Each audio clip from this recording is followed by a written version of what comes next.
Hi friends, ಮೇಕೆ ಕಾಲಿನ soup ಯಾವ ರೀತಿ ಮಾಡೋದು ಅಂತ ತೋರಿಸ್ತೀನಿ. ಫಸ್ಟು ನಾನು ಒಂದು 10 ಕಾಲನ್ನ ತೊಗೊಂಡೆ, ಅದನ್ನ ಸಣ್ಣದಾಗಿ ಕಟ್ ಮಾಡಿಸ್ಕೊಂಬಂದಿದ್ದೀನಿ. ಇದನ್ನು ಬಿಸಿನೀರಲ್ಲಿ ಅರಿಶಿನ ಹಾಕಿ ತೊಳ್ಕೊಬೇಕಾಗುತ್ತೆ. ಈ ಥರ ತೊಳ್ಕೊಳ್ಳೋದ್ರಿಂದ ಅದರಲ್ಲಿ ಸುಟ್ಟಿರೋಂಥ ವಾಸನೆ ಎಲ್ಲ ನೀಟಾಗಿ ಹೋಗುತ್ತೆ ಅಂತೇಳ್ಬಿಟ್ಟು ತುಂಬ ಬಿಸಿಯಾಗಿರುವಂಥ ನೀರು ಹಾಕ್ಕೊಂಡು ಅರಿಶಿನದಲ್ಲಿ ಒಂದು 10 ನಿಮಿಷ ನೆನೆಸ್ತಾ ಇದ್ದೀನಿ. ಈ ವಿಡಿಯೋನ ಸ್ಕಿಪ್ ಮಾಡ್ದಿರ ನೋಡಿ, ನಾನು ಯಾವ ರೀತಿ ಮಾಡ್ತಾಯಿದ್ದೀನಿ ಅಂತ ತೋರಿಸ್ತೀನಿ. ಈ ಥರ ಕೆಳಗಡೆ ಇರೋ ಕಾಲುಗಳನ್ನೆಲ್ಲ ಸ್ವಲ್ಪ ಈ ಥರ ತಿರುಗಿಸಿ ಹಾಕಿದಾಗ ಎಲ್ಲದಕ್ಕೂ ಬಿಸಿನೀರು ಮತ್ತು ಅರಿಶಿನ ಮಿಕ್ಸ್ ಆಗುತ್ತೆ. ಆವಾಗ ಸ್ಮೆಲ್ಲೆಲ್ಲ ಹೋಗಿಬಿಡುತ್ತೆ. ಒಂದು 3-4 ಸತಿ ನೀಟಾಗಿ ತೊಳ್ಕೊಬೇಕಾಗುತ್ತೆ. ಇದನ್ನ ಒಂದು 10 ನಿಮಿಷ ಬಿಸಿನೀರಲ್ಲೇ ಬಿಟ್ಟರೆ ವಾಸನೆ ಹೋಗುತ್ತೆ ಅಂತೇಳ್ಬಿಟ್ಟು ಒಂದು 10 ನಿಮಿಷ ಬಿಟ್ಟಿದ್ದೀನಿ. ಈಗ ಒಂದು ಕುಕ್ಕರ್ನ ಬಿಸಿ ಮಾಡಿಟ್ಕೊಂಡಿದ್ದೀನಿ. ಅದಕ್ಕೆ 3 ಟೇಬಲ್ ಸ್ಪೂನ್ ಆಗುವಷ್ಟು ಎಣ್ಣೆ ಹಾಕ್ಕೊಂಡಿದ್ದೀನಿ. 1 ಟೇಬಲ್ ಸ್ಪೂನ್ ಆಗುವಷ್ಟು ಧನಿಯಾ ಬೀಜ, 3/4 ಟೇಬಲ್ ಸ್ಪೂನ್ ಆಗುವಷ್ಟು ಜೀರಿಗೆ, 3/4 ಟೀ ಸ್ಪೂನ್ ಆಗುವಷ್ಟು ಕರಿಬೇವು ಒಂದು 1/4 ಬಟ್ಲು, ಹಸಿಮೆಣಸಿನ್ಕಾಯಿ ಒಂದು 5 ಮತ್ತು ಒಣಮೆಣಸಿನ್ಕಾಯಿ ಮತ್ತು ಬ್ಯಾಡಗೆ ಮೆಣಸಿನ್ಕಾಯಿನ ಒಂದು 4 ಹಾಕ್ಕೊಂಡು ಚೆನ್ನಾಗಿ ಫ್ರೈ ಮಾಡ್ಕೋಬೇಕಾಗುತ್ತೆ. ನಾವು ಸೂಪು ಇದು ತುಂಬ ಹೆಲ್ತಿ ಆಗಿರೋದ್ರಿಂದ ಈ ಸುಸ್ತು ಅಂಥವೆಲ್ಲನೂ ಹೋಗುತ್ತೆ ಅಂತೇಳ್ಬಿಟ್ಟು ಈ ವಾರಕ್ಕೊಂದು ಸತಿ ಸೂಪನ್ನ ಮಾಡ್ಕೊಂಡು ಕುಡಿತಾರೆ. ನಾನು 1 ಕಪ್ ಆಗುವಷ್ಟು ಈರುಳ್ಳಿನ ಸಣ್ಣದಾಗಿ ಹಚ್ಚಿಟ್ಕೊಂಡು ಅದನ್ನ ಹಾಕ್ಕೊಂಡು ಫ್ರೈ ಮಾಡ್ಕೊಳ್ತಾ ಇದ್ದೀನಿ. ಈಗ ಶುಂಠಿ ಬೆಳ್ಳುಳ್ಳಿ ಪೇಸ್ಟ್ನ ಹಾಕ್ಕೊಳ್ತಾ ಇದ್ದೀನಿ. ಫ್ರೆಂಡ್ಸ್, ನೀವು ಬೇಕು ಅಂತಂದರೆ ಶುಂಠಿ ಬೆಳ್ಳುಳ್ಳಿ ಪೇಸ್ಟು ಬೇಡ ಅನ್ನೋಂಗಿದ್ರೆ ಬರೀ ಬೆಳ್ಳುಳ್ಳಿ ಮಾತ್ರ ಜಜ್ಜಿಬಿಟ್ಟು ಹಾಕ್ಕೊಂಡ್ರೂ ತುಂಬ ಚೆನ್ನಾಗಿರುತ್ತೆ. ಈಗ ನಾನು ಟೊಮೊಟೊ ಹಾಕ್ಕೊಳ್ತಾ ಇದ್ದೀನಿ. ಟೊಮೊಟೊ ಹಾಕ್ಕೊಂಡು ಅದನ್ನ ಫ್ರೈ ಮಾಡ್ಕೋಬೇಕು.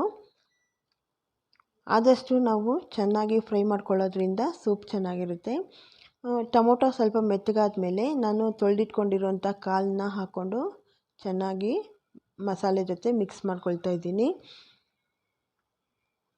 ನೀವು ಜ್ವರ ಆಗಲಿ, ಕೈಕಾಲು ನೋವಾಗಲಿ, ಏನಾದರೂ ಸುಸ್ತು ಆ ಥರ ಏನಾದರೂ ಆಗ್ತಿದ್ರೆ ಈ ಥರ ಸೂಪ್ ಮಾಡ್ಕೊಂಡು ಕುಡಿಯೋದ್ರಿಂದ ನಮಗೆ ಬೇಗ ವಾಸಿಯಾಗುತ್ತೆ. ನಾನು 1.5 ಟೀ ಸ್ಪೂನ್ ಆಗೋಷ್ಟು ಗರಂ ಮಸಾಲ, 1.5 ಟೀ ಸ್ಪೂನ್ ಆಗೋಷ್ಟು ಮಟನ್ ಮಸಾಲ ಹಾಕ್ಕೊಂಡು ಮಿಕ್ಸ್ ಮಾಡ್ಕೊಂಡಿದ್ದೀನಿ.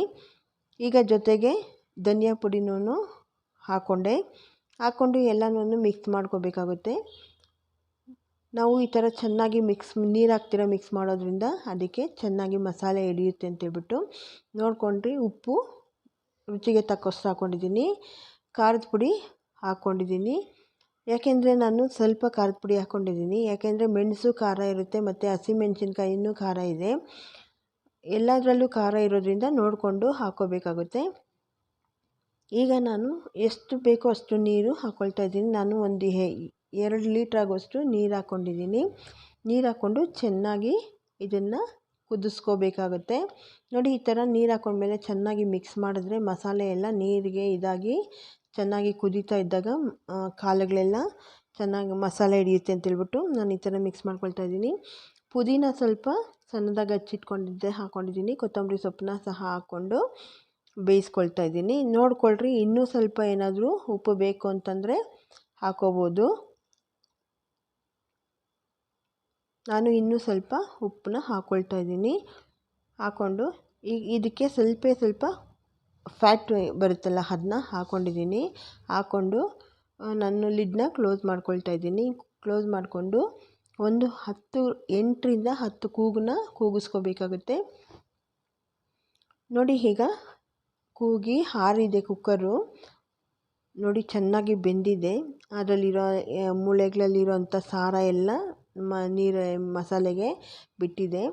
ಇದನ್ನು ನಾವು ಬಿಸಿ ಇರಬೇಕಾದ್ರೆ ಕುಡಿದ್ರೂ ತುಂಬ ಚೆನ್ನಾಗಿರುತ್ತೆ. ಇಲ್ಲ ರಾತ್ರಿ ಮಾಡಿಬಿಟ್ಟು ಬೆಳಗ್ಗೆ ಕುಡಿದ್ರೂ ತುಂಬ ರುಚಿಯಾಗಿರುತ್ತೆ. ಇದು ರುಚಿಯಾಗಿರೋಂಥ ಮೇಕೆ ಕಾಲಿನ ಸೂಪ್ ರೆಡಿಯಾಗಿದೆ ಫ್ರೆಂಡ್ಸ್. ಬೇಕಾದರೆ ಇದೇ ಥರ ಕುರಿ ಕಾಲನ್ನ ಸಹ ನಾವು ಮಾಡ್ಬೋದು.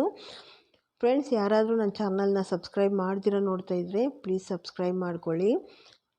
ಬೆಲ್ಲೈಕನ್ನ ಒತ್ತಿ ಆಲ್ ಅಂತ ಆಪ್ಷನ್ ಬರುತ್ತಲ್ಲ ಅದ್ರ ಮೇಲೆ ಕ್ಲಿಕ್ ಮಾಡಿ ಫ್ರೆಂಡ್ಸ್. ನಾನು ಯಾವುದೇ ಒಂದು ವಿಡಿಯೋ ಹಾಕಿದಾಗ ನೋಟಿಫಿಕೇಷನ್ ಫಸ್ಟ್ ನಿಮಗೆ ಬರುತ್ತೆ. ಇದನ್ನು ಬೇಕಾದರೆ ನಾವು ಏನು ಮಾಡ್ಬೋದು ಅಂತಂದರೆ ಇದರಲ್ಲಿರೋ ಬರೀ ಸೂಪ್ನ ನೀರು ಬಗ್ಗಿಸ್ಕೊಂಡು ಇದಕ್ಕೆ ಮಸಾಲ ಬೇಕಾದ್ರೆ ರುಬ್ಬಿ ಹಾಕ್ಕೊಂಡು ಮುದ್ದೆಗೆ ಅನ್ನ ಚಪಾತಿಗೆ ಎಲ್ಲ ಚೆನ್ನಾಗಿರುತ್ತೆ ಇದು. ನಾನು ಸೂಪಲ್ಲೇ ಕಾಲು ಚೆನ್ನಾಗಿ ಬೆಂದಿರುತ್ತಲ್ಲ, ಅದರಲ್ಲಿರೋ ಸಾರ ಎಲ್ಲನೂ ಈ ಸೂಪಿಗೆ ಬಿಟ್ಟಿರುತ್ತೆ. ಅದನ್ನೇ ನಾನು ಇದೇ ಥರನೇ ತಿಂದರೆ ತುಂಬ ಚೆನ್ನಾಗಿರುತ್ತೆ ಅಂತ ನಾನು ಹೀಗೆ ರೆಡಿ ಮಾಡ್ಕೊಂಡಿದ್ದೀನಿ. ನೀವು ಬೇಕಂತಂದರೆ ಇದೇ ಥರ ಮಾಡಿ, ಇಲ್ಲ ಅಂತಂದರೆ ನಾವು ನೀರನ್ನ ಇದರಲ್ಲಿರೋಂಥ ಮಸಾಲ ನೀರನ್ನೆಲ್ಲನೂ ಸಪ್ರೇಟ್ ಮಾಡಿಕೊಂಡು ಇದೇ ಕಾಲಿಗೆ ನಾವು ಈರುಳ್ಳಿ, ಟೊಮೊಟೊ, ಬೆಳ್ಳುಳ್ಳಿ ಎಲ್ಲ ಹಾಕಿ ರುಬ್ಬಿಬಿಟ್ಟು ಮಸಾಲೆ ಮಾಡಿಕೊಂಡು ಬೇಯಿಸ್ಕೋಬೋದು. ನೋಡಿ, ತುಂಬ ರುಚಿಯಾಗಿರುವಂಥ ಮೇಕೆ ಕಾಲಿನ ಸೂಪ್ ರೆಡಿಯಾಗಿದೆ. ಈ ವಿಡಿಯೋ ಇಷ್ಟ ಆದಲ್ಲಿ ಲೈಕ್ ಮಾಡಿ, ಶೇರ್ ಮಾಡಿ, ಕಮೆಂಟ್ ಮಾಡಿ ಫ್ರೆಂಡ್ಸ್. Thank you.